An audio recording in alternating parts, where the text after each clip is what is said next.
Fairy tales have enchanted children for generations, weaving tales of princesses, magic, and brave heroes. These stories transport young minds to fantastical realms where good triumphs over evil and dreams come true. However, amidst these enchanting narratives lies the haunting legend of the Pied Piper, a story that starkly contrasts the usual whimsical plot of children's fiction. This tale recounts the chilling abduction of 130 children, led away by a mysterious figure, never to return. But what makes the legend of the Pied Piper truly unsettling is the historical evidence that it might be based on a real-life event. Join me as we delve into the disturbing details of this timeless tale, exploring the blend of myth and reality that has left generations questioning, could the Pied Piper's sinister story be more than just a legend? Welcome back, Darklings. Before delving into the chilling truth behind this story, let's revisit the most well-known version. Long ago, in the year 1284, nestled in the heart of Lower Saxony, Germany, there lay a quaint and bustling town called Hamelin. The townsfolk lived happily, surrounded by rolling green hills and the gentle flow of the Weser River. But their joy turned to despair when a terrible plague of rats descended upon their town.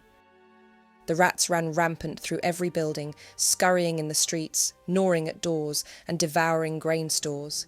They even dared to sneak into the cradles of sleeping infants. Despite all efforts, traps and cats proved futile against the relentless vermin, plunging the people of Hamelin into despair. One fateful day, as the townsfolk gathered in the market square to beseech the mayor for a solution, a stranger appeared. He was a peculiar man, dressed in pied clothing, and carrying a simple yet mesmerizing flute. "I have the power to rid your town of its rats," he proclaimed, "but my services come at a price, 1,000 gold coins." Desperate for relief, the town leaders swiftly agreed to his terms. With a nod, the Pied Piper raised his flute to his lips and began to play a tune unlike any other. The melody was strange, yet irresistibly sweet. Its mesmerizing notes wove through narrow streets and winding alleys, slipping under doors and through cracks in the walls. Enchanted, rats began to emerge from every hiding place, their ears twitching to the sound of the piper's flute. The piper walked through the town, his steps steady and sure, and the rats followed him in a great throng. He led them to the Weser River, and without hesitation, the rats plunged themselves into the water, where they were swept away by the current and drowned. The townspeople could hardly believe their eyes. Their homes were finally free of the vermin, and a wave of relief washed over the town. They cheered and celebrated, filling the streets with joyous uproar. The piper, satisfied with his work, returned to the town hall to claim his promised reward. However, driven by greed and ingratitude, the town leaders refused to pay him, scoffing at the piper's perceived gullibility. Fury burned in the piper's eyes as he warned the mayor, "If you do not honour our agreement, I will return and take what I am owed." The town leaders merely laughed, brushing off his threat as empty words as they ordered him to leave. Days turned into weeks, and the townspeople thought little more of the Pied Piper. Life in Hamelin returned to normal, the memory of the rats fading into the past. But little did they know, a far greater torment was about to befall them. On the morning of the feast of Saints John and Paul, the 26th of June, the piper returned. The adults of the town gathered in the church for the Holy Day service, leaving their children to play outside, unaware of the looming threat. As the church bells tolled, the piper stood in the town centre, his flute glinting in the morning sun. This time, when he lifted the flute to his lips, he played a more haunting melody. This tune was different, sweeter, sadder, and somehow more compelling. The children of Hamelin, boys and girls alike, stopped what they were doing and began to follow him, entranced by the music. The piper led the children through the winding streets, past the town gates, and up to a nearby mountain. There, a cave in the mountainside opened before them, and the piper and the children walked inside. As the last child vanished into the darkness, the cave entrance sealed shut behind them, swallowing their forms into the mountain's cold embrace. The only children left behind were those who were physically impaired and couldn't keep up, or those who were deaf and couldn't hear the piper's eerie melody. As the adults emerged from the church, these children tearfully recounted what had transpired. Panic gripped the town as parents and townsfolk frantically searched, calling out the names of their missing children.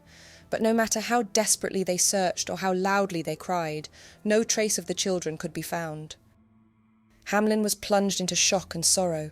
The once joyful laughter of children no longer echoed through its streets, replaced by an eerie silence. The townspeople, their hearts heavy with grief and regret, had learned too late the price of breaking a promise and the true devastating power of the Pied Piper's music. A tale involving a mysterious figure, a magic flute, and a vanishing cave might leave you wondering why anyone would believe such a story has any basis in reality. Yet, historians made a startling discovery when they investigated the origins of this fairy tale. They found a document known as the Lunenburg manuscript, dating from around 1450. This manuscript, authored by a monk, appears to be a straightforward historical record, devoid of any fictionalized stories. Its primary purpose is to document the events of that period in Germany. Intriguingly, the manuscript mentions the mysterious disappearance of 130 children in Hamlin on June 26, 1284, after following a piper. Indeed, in Hamlin itself, the town's own historical records, dating from 1384, starts with the ominous line, "It has been 100 years since our children left." Meanwhile, in the St. Nikolai Church at Hamlin, a stained glass window was installed around the year 1300. Although the window was destroyed in 1660, detailed descriptions of the window survive from the 14th to the 17th century. Historians have used these written accounts to create an artist's impression, depicting a piper in vivid attire, surrounded by angelic children dressed in white. There are also several inscriptions on buildings around the town of Hamlin. The Old Town Hall, which dated back to around 1500, but was demolished after being badly damaged during attacks in 1945, bore an inscription, "In the year 1284, after the birth of Christ, from Hamlin were led 130 children, born at this place, led away by a piper into a mountain." A stone from the Old Town Gate is currently exhibited at the Hamlin Museum and bears the inscription, "In the year 1556, 272 years after the magician stole 130 children from the city, this gate was founded." There is also a street in Hamlin known as Bungelosenstrasse, or Street Without Drums. It is believed to be named so because it was the last place where the children were seen following the piper. To this day, music, dancing, or singing is prohibited on this road. This evidence from the town itself, coupled with numerous written mentions of the event, has convinced most historians that something indeed occurred on that fateful day in 1284, leaving us to wonder, what happened to the children of Hamlin? One theory proposes a literal interpretation, that a stranger arrived and abducted 130 children. In 13th century Germany, the feast of Saints John and Paul, celebrated on June 26th, would have encompassed a mix of religious, communal and local customs. Processions featuring music, hymns and prayers were common during such festivities. Perhaps the piper started a procession while adults were engaged in church, and the children innocently followed, unwittingly leaving the town. However, many historians analysing the story have concluded that the character of a piper portrayed as the villain is too convenient to be realistic. In the 13th century, pipers were typically travelling entertainers who performed at courts, town festivals, and other communal gatherings. Despite their musical contributions, pipers, along with other travelling performers, often faced suspicion and were associated with vagrancy or lower social status. Their nomadic lifestyle set them apart from the more settled, guild-based tradespeople and made them seem untrustworthy. Consequently, they were mostly unwelcome visitors in towns and viewed as a bad omen, except during celebrations when their services were needed. Adding to the intrigue is the description of the piper as pied, which means bright, highly contrasting colours. This term, however, carries ominous connotations because the figures who commonly wore such attire during that era were executioners. Public executions were significant events that drew large crowds, and executioners wore pied clothing both to enhance the spectacle and to ensure they were visible amidst the throngs of people. For this reason, Many historians have concluded that the piper is a metaphor and represents an event that resulted in the deaths of those 130 children. This idea is echoed in a Latin verse describing the event, said to be written on the front page of a 14th century missal, a book of religious texts, from the monastery at Hamlin. While the original manuscript has been lost over time, a copy was said to be created in 1761. Translated, it reads, "Mary, hear us, for your son denies you nothing. 1284 is that year when members of both sexes languish, through weakness. The year of the day John and Paul, which the 130 dear children of Hamlin swept away, and not without doom. It is said that Calvary swallowed them alive. Christ, protect the guilty so that no similar evil fate overtake them." Calvary refers to a place of execution. The term originally comes from the Latin calvaria, meaning skull, and it is most famously associated with the site outside Jerusalem, where Jesus was crucified. By extension, it has come to be used to refer to any place of execution or significant suffering. The last line can be seen as a plea for mercy and protection against a recurrence of such a tragedy, particularly for those who feel guilt or are perceived as responsible in some manner. A collection of holy legends known as the Golden Chain from 1370 mentions a place of execution in Hamlin's story. Additionally, a prominent inscription on the side of the rat-catcher's house in Hamlin also tells of the children being led to a Calvary.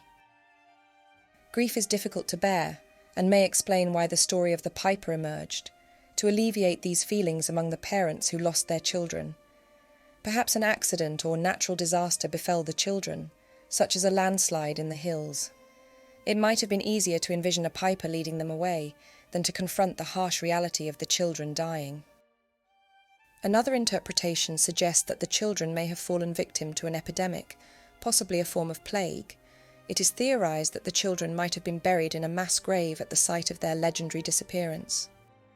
Several historical diseases disproportionately impacted younger populations, making this scenario plausible, given the era's lack of medical knowledge. This theory could also explain why rats feature so prominently in the legend, as they were traditionally associated with disease transmission. However, this theory has its issues. Firstly, the first bubonic plague outbreak in Europe occurred around 70 years after 1284. Secondly, it seems implausible that all the children died from a disease on the same day, June 26th, with no other cases reported before or after. Then there are the rats, which don't appear in any original versions of the tale. Their inclusion seems to have been introduced in the mid-1600s and later popularised by the brothers Grimm. Numerous folklore stories from across Europe feature magical rat catchers, suggesting that these elements were woven into the story of Hamlin over time. But 40 years before the children of Hamlin vanished, a strikingly similar incident occurred in a nearby town, an event that might hold the key to unravelling the mystery. In 1237, a bizarre mania seized the city of Erfurt in Germany, a town just 200 miles from Hamlin. A group of 100 children spontaneously danced and jumped along the road to the town of Arnstadt 12 miles away, where they collapsed from exhaustion. A chronicle dating from the time claims that most of the children died after being taken home by their parents. Those who survived fell into a state of permanent mental disorder accompanied by tremors.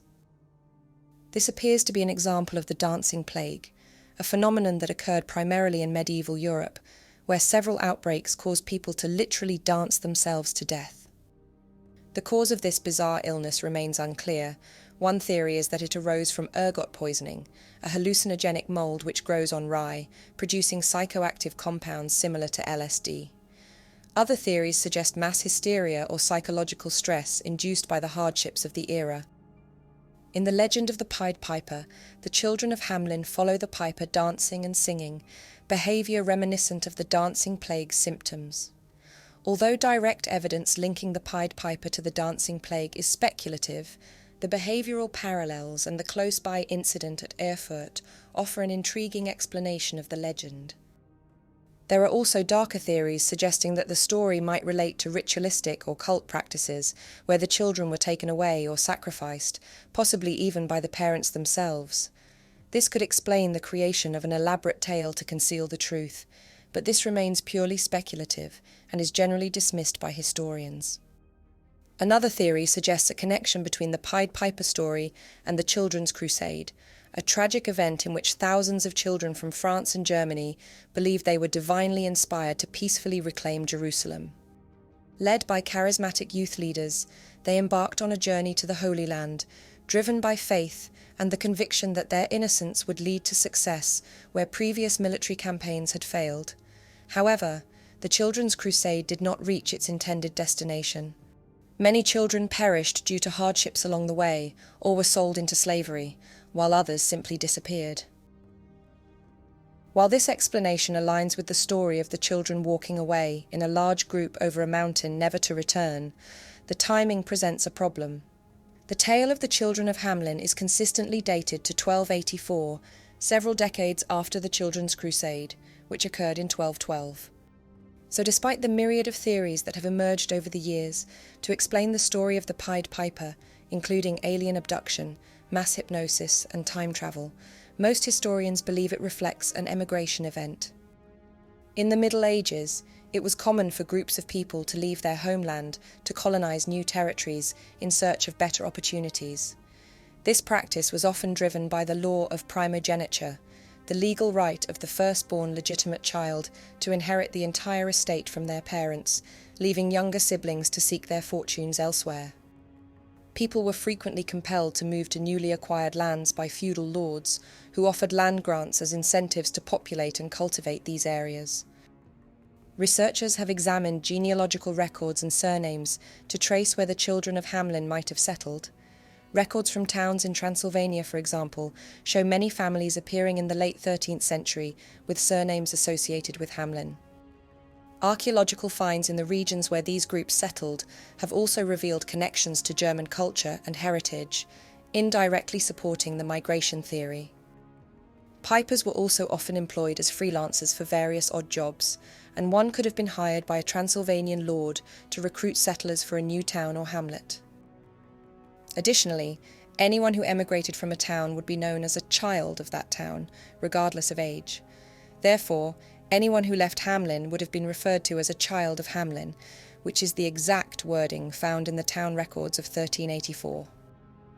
Among all the historical explanations claiming to reveal the truth behind the tale, this one has garnered the most support. But one major question remains. If the origin of this story is simply a migration event, a common occurrence during that era, why did it swiftly transform into such an elaborate tale of tragedy? The only thing that can really be said for certain is that something happened in Hamelin on that fateful day, and it was an event so powerful that it continues to haunt us over 700 years later. But what do you think happened in Hamelin? Share your thoughts in the comments below, and if your hunger for fairy tale origins still persists, be sure to subscribe and explore the rest of my channel. See you in a future video.